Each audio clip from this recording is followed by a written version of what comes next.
یقیناً وہ سوچنے پر وہ مجبور ہو جاتا ہے کہ یقیناً یہ مسلم معاشرہ ہے، یہ مسلم سماج ہے۔ یقیناً اس وقت بہت افسوس ہوتا ہے، اور مسلمان ہونے کے ساتھ ساتھ ہم اپنے آپ کو اہل حدیث کہتے ہیں۔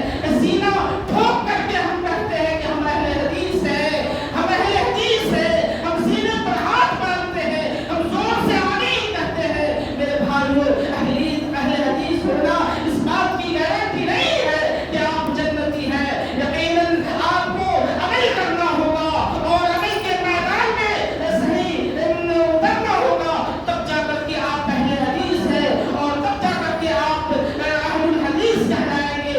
یقیناً آج بہت افسوس ہوتا ہے کہ ہم اپنے معاشرے کا جائزہ لیتے ہیں، جب ہم اپنے معاشرے کو اپنی کھلی ہوئی آنکھوں سے دیکھتے ہیں، مشاہدہ کرتے ہیں، تو بڑی افسوس ہوتا ہے، بہت رونے کا دل کرتا ہے۔ یقیناً کہ وہ معاشرہ کہاں ہے جو برسوں پہلے جس معاشرے کے لوگ دور دور تک نام لیا کرتے تھے کہ یہاں پر ناچ گانے نہیں ہوتے ہیں، شادی بیاہ میں عورتیں بے پردہ نہیں ہوتی ہیں، لوگ تعریف کیا کرتے تھے کہ یہ اہل حدیث کا محلہ ہے، اہل حدیث کے لوگ یہاں رہتے ہیں، یہاں پر ناچنے گانے اور قوالی جیسی چیزیں یہاں پر شادی بیاہ میں نہیں ہوتی ہے، یہاں کی عورتیں بے حیا نہیں ہوتی ہے۔ لوگ 10 سال 20 سال پہلے نام لیا کرتے تھے کہ یہی پنجگورہ ہے، یہاں کے لوگ بہت سیدھے سادے اور سمپل زندگی بسر کرتے ہیں، اس کے یہاں جب شادی بیاہ ہوتی ہے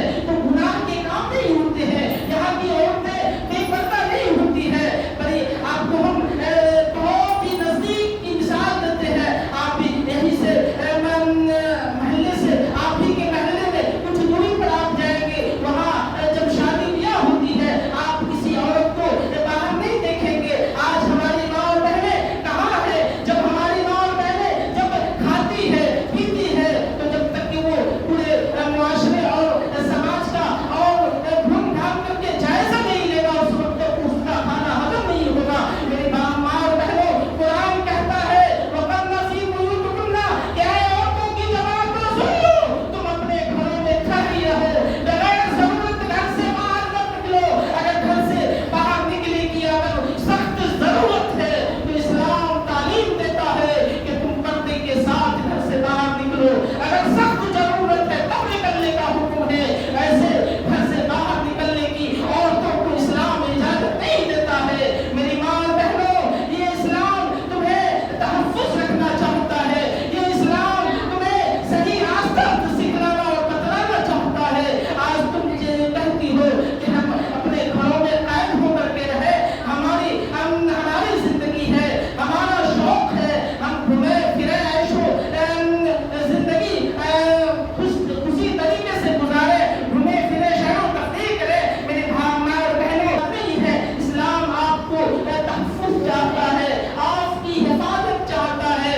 آپ بلا ضرورت نہ کوئی کام ہے نہ کوئی چیز ہے، آپ گھر سے باہر ہیں، دروازے پہ ہیں، لوگ آتے جاتے دیکھ رہے ہیں، آپ کو مشاہدہ کر رہے ہیں، اپنی آنکھوں سے دیکھ رہے ہیں، آپ کو شرمندہ محسوس نہیں ہوتا؟ یقیناً آپ کو ہوتا ہوگا۔ یقیناً آپ اپنے گھروں میں ٹھہری رہے۔ قرآن کہتا ہے وَقَرْنَ فِي بُيُوتِكُنَّ کہ اے عورتوں کی جماعتوں، تم اپنے گھروں میں ٹھہری۔